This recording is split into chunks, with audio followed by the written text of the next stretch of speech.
Music is all around us, beginning with toddlers' ditties like Twinkle Twinkle Little Star or Nila Nila Odiva or Chanda Mama Dur Ke. Beginning with such small songs, mothers' lullabies, songs that mothers sing to put their children to sleep, school prayers, national songs, national anthems,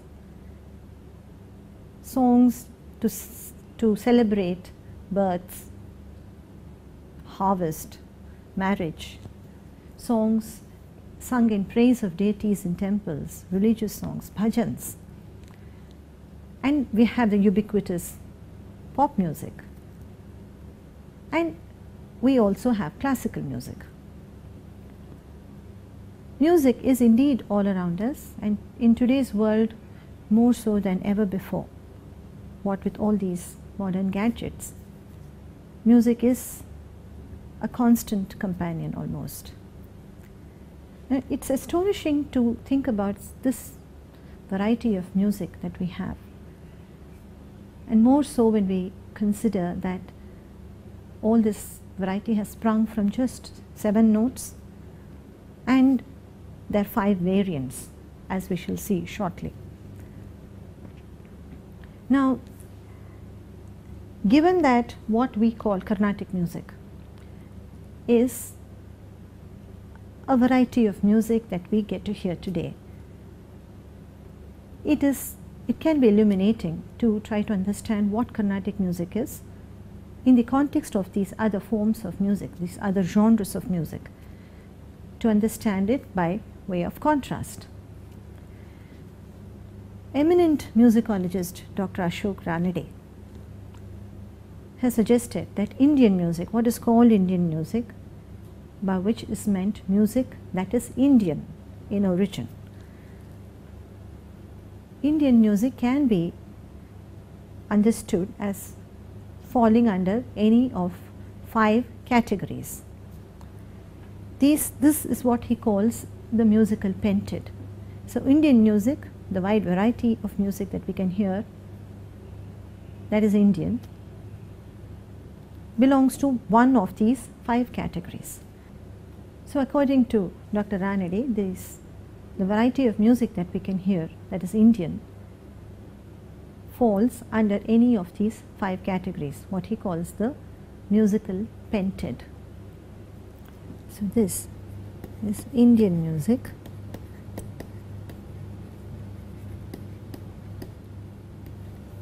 which according to Dr. Ashok Ranade can be understood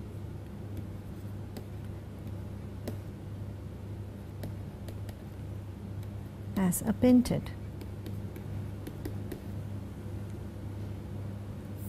The 5 categories of Indian music according to him are tribal or primitive music.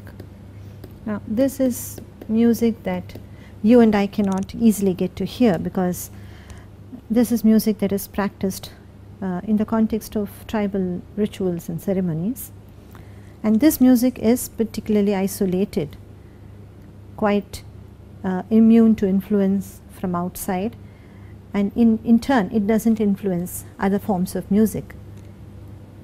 The second category is folk music, what is called lok geet.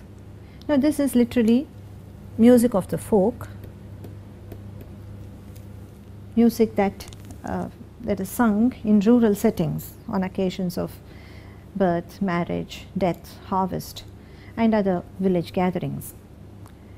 Now some of the core features of this music, of folk music, is that it is song dominated, and these songs are not usually traced to any one person as their author. The songs, the music are creations and properties of the entire village community, and the music itself serves the function of strengthening the communal bond. So the third category is religious music. This is music sung in temples and in other religious gatherings. Here the songs are appropriate to the temple, the deity or the occasion, or even the sampradaya, the particular tradition of religious ritual or religious gathering that is happening. And then the purpose of this musical performance is to heighten the religious fervor among the gathering. The fourth category is what is most widely heard and widely liked. This is popular music.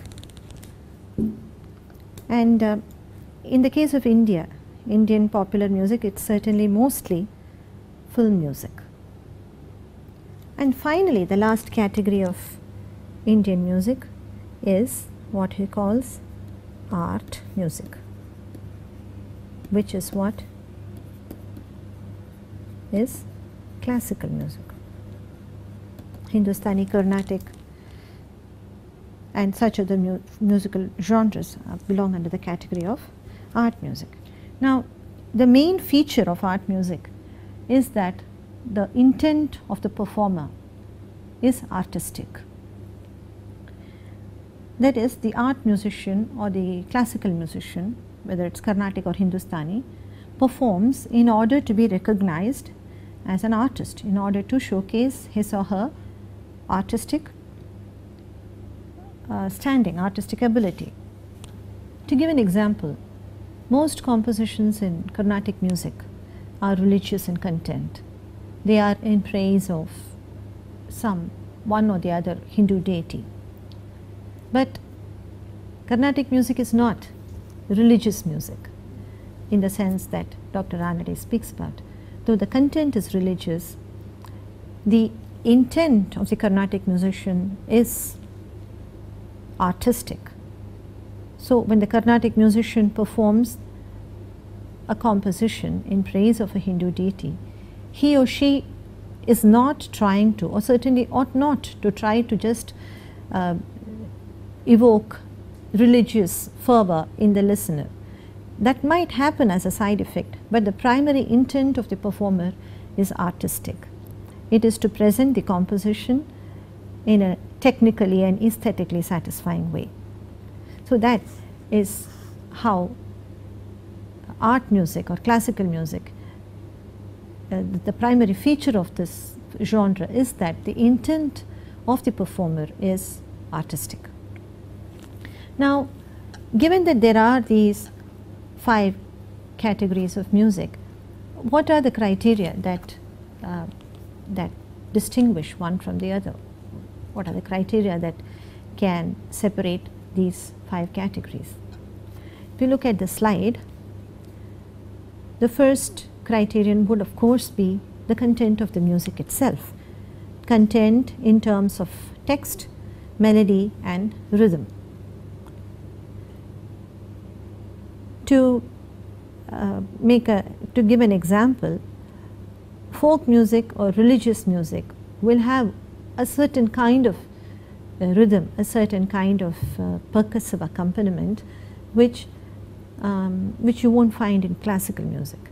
Folk music and religious music, the percussive accompaniment is likely to be is full of verve, which kind of heightens the celebratory mood of the occasion. The second criterion would be ensemble. What is the ensemble of performers? Now, to take if you consider pop music, a film song for instance, the ensemble consists of 1 or 2 singers, playback singers, and a whole lot of people that comprise the orchestra. Whereas if you take Carnatic music, it is a very simple ensemble.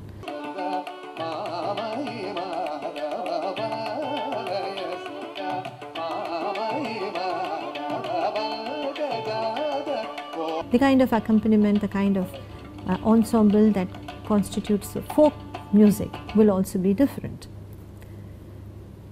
The third criterion, which is quite important, is a question: Is the music part of a larger event fulfilling some function, or is the music the sole focus?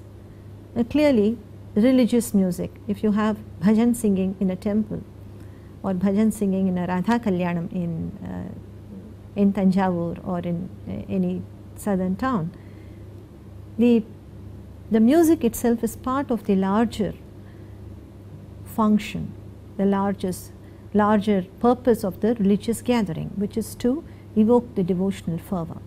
Music itself is not the sole focus. Music has a function.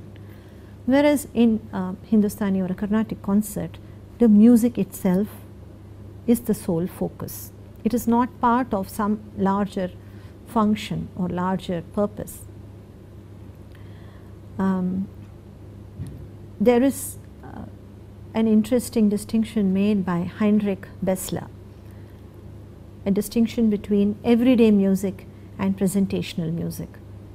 Now, folk music or mother's lullabies, or even to some extent religious music, these would all belong under everyday music, music that is part of a larger function.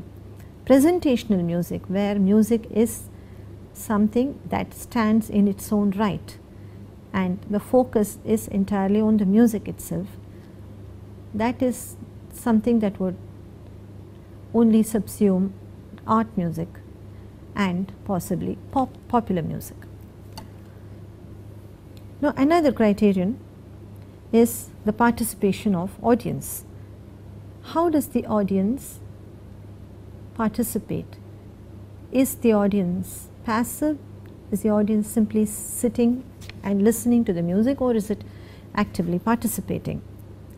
The performers, and amongst the performers also, what is the kind of interaction amongst the performers, and how do the performers interact with the audience? In a pop music concert, for instance, you will constantly find the performers trying to engage with the audience, trying to get them to stand up and start dancing or clapping or something. Now, this is something that will never happen in a classical music concert. And we also have assessment criteria. Given that there has been a performance of Carnatic music or of Shankar Mahadevan, how is a concert assessed? Do we have objective criteria for assessing such a concert? And finally, but quite importantly, there are what is called performance peripherals. The ambience of the performance, the kind of costumes that the performers and the audience wear, the kind of lighting that we have. Obviously, the ambience in a pop music concert is very different from the ambience in a classical music concert, and again, it's very different from the ambience in a religious musical gathering. This then was the musical pented that Dr. Ashok Ranade has suggested, where we have 5 categories of music that can account for all the variety of Indian music. Now, needless to say, these categories are not watertight.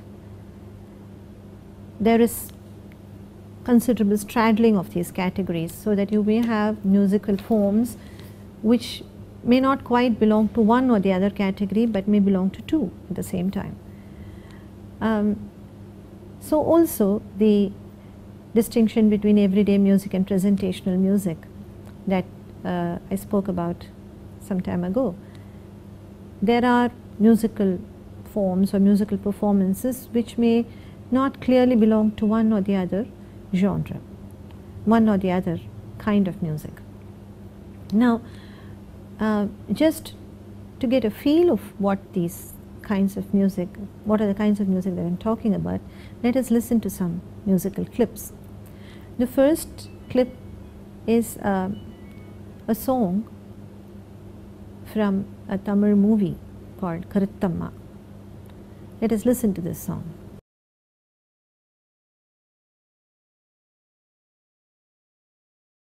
Okay.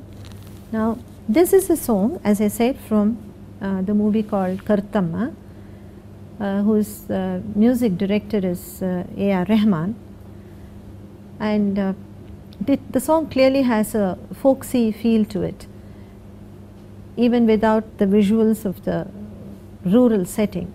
Just the song itself gives the feeling of a rural setting.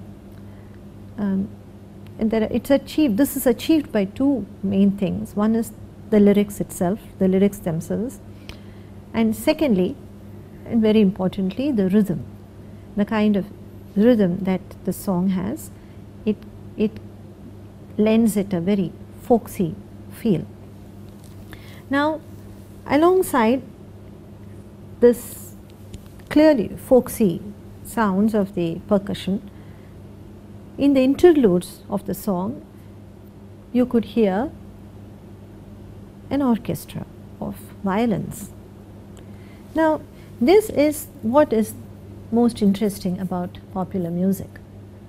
Now, clearly, this belongs to the genre of popular music, that there is no restriction, there is no limit really to what a musician may use to create a song in the genre of popular music. What matters is really that it should make the required impact in the context of the film, or that it should be very simply popular. The main focus of a popular musician is that a lot of people should like it. It should cater to the tastes of a lot of people. This is not to say that pop music does not concern itself with good music. We have some very fine musicians in the world of pop music, and any musician at all must strive after good music. But what are the criteria for good music in the world of popular music? This is certainly more fuzzy than it is in the case of classical music. In fact, we like to believe that there are objective criteria for good music in classical music. A classical musician, a Carnatic musician, is expected to adhere to traditional values of content and presentation that ensure dignity of the music above all, and to not tinker with form or content.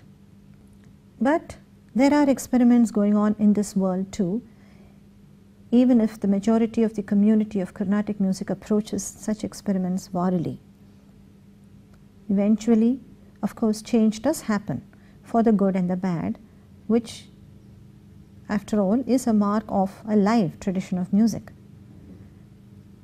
But the classical musician is expected to stick to core values and should hope that it appeals to many people. It would be an exercise in itself to consider the relation between the classical musician and popularity.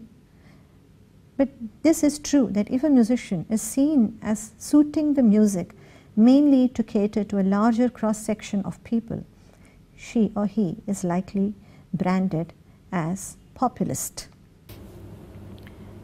Now, this is the second clip that I'll play now. This belongs to the category of, why don't you tell me what category it belongs to? Smarana matrena nama bhakti prajayate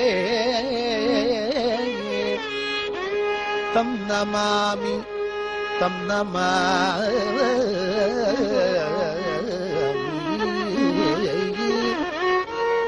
tam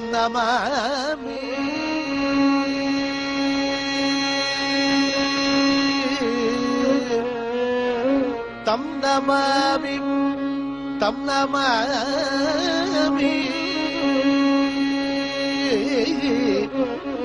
yati sreshtam namami bodhendram jagadam gurum namami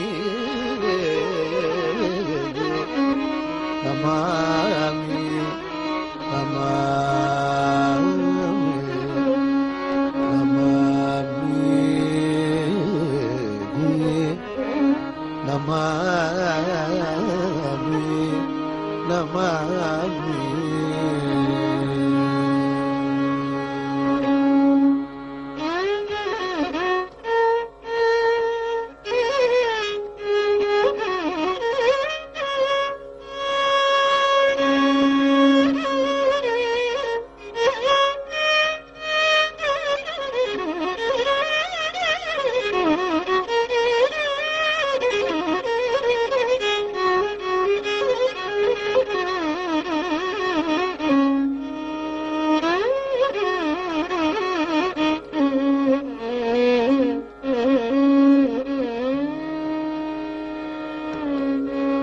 Bodhendra गुरु भजेगो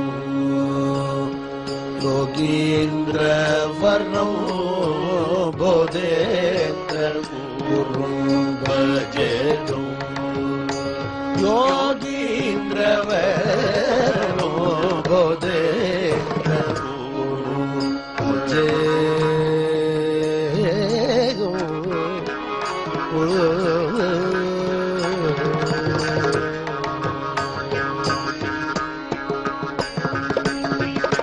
श्रीधर वेंकटेश्वर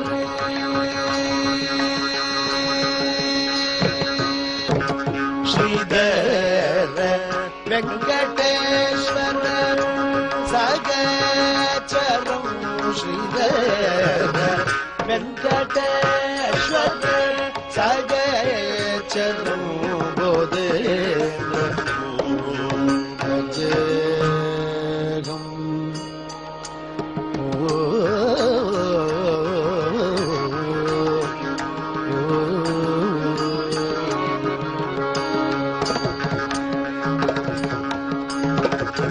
राम कर्ता रसज्ञौ राम नाम तत्वज्ञौ भूमि जापली प्रज्ञौ नाम शास्त्र गुणज्ञौ बोधेन्द्र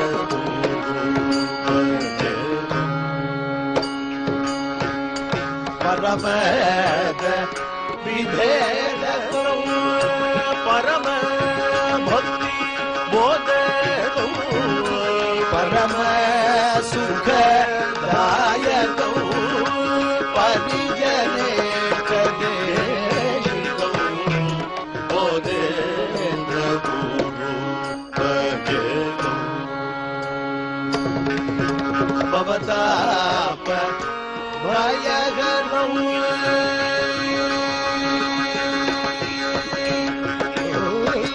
भवताप भयहरौ शिवराम शमीश्वरौ कविग्र पद्म विगिरौ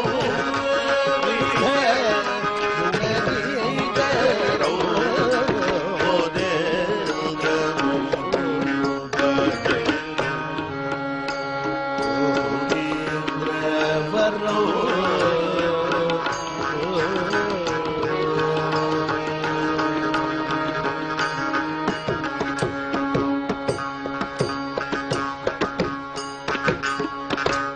बोधेन्द्र सद्गुरो योगीन्द्र सद्गुरो बोधेन्द्र सद्गुरो योगीन्द्र सद्गुरो बोधेन्द्र सद्गुरो योगीन्द्र सद्गुरो बोधेन्द्र सद्गुरो योगीन्द्र सद्गुरो गोविंद पुरवास बोधेन्द्र सद्गुरो गोविंद पुरवास बोधेन्द्र सद्गुरो गोविंद पुरवास बोधेन्द्र सद्गुरो गोविंद पुरवास बोधेन्द्र सद्गुरो श्रीराम नाम रुचिंदगी में सद्गुरो श्रीराम नाम रुचिंदगी में सद्गुरो श्रीराम नाम रुचिंदगी में सद्गुरो श्रीराम नाम रुचिंदगी में सद्गुरो गोविंद नाम रुचिंदगी में गोविंद नाम रुचिंदगी में सद्गुरो बोधेन्द्र सद्गुरो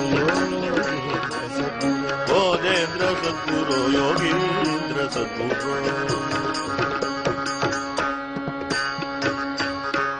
सद्गुरु महाराज की जय। Yes, I'm sure most of you would have guessed right. This is religious music. The performer is Udayalur Kalyanaraman, a leading performer of what we call Nama Sankirtanam. Now, there is a tradition of what is called Bhajana Sampradaya. It's at least 200 years old, coming from Tanjavur. Tanjavur, as some of you would know, had a period of rule by the Maratha kings, and this bhajana tradition actually has its roots in the bhajana tradition of the Maratha religious gatherings. As you could see, the kind of accompaniment that they have, the ensemble, how they the percussion heightens the effect of the music, all that is very unique to religious music. Now let us hear this piece now.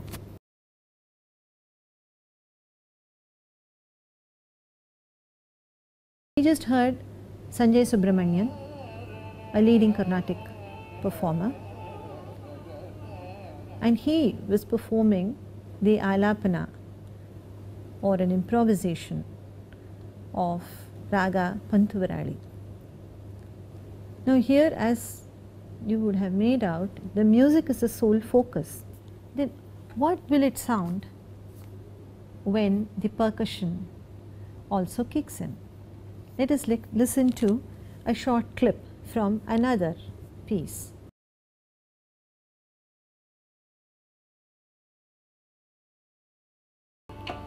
So that is how it sounds when the percussion also joins. This is a particularly fast piece, and it doesn't always sound like this. The percussive effect is not always like this.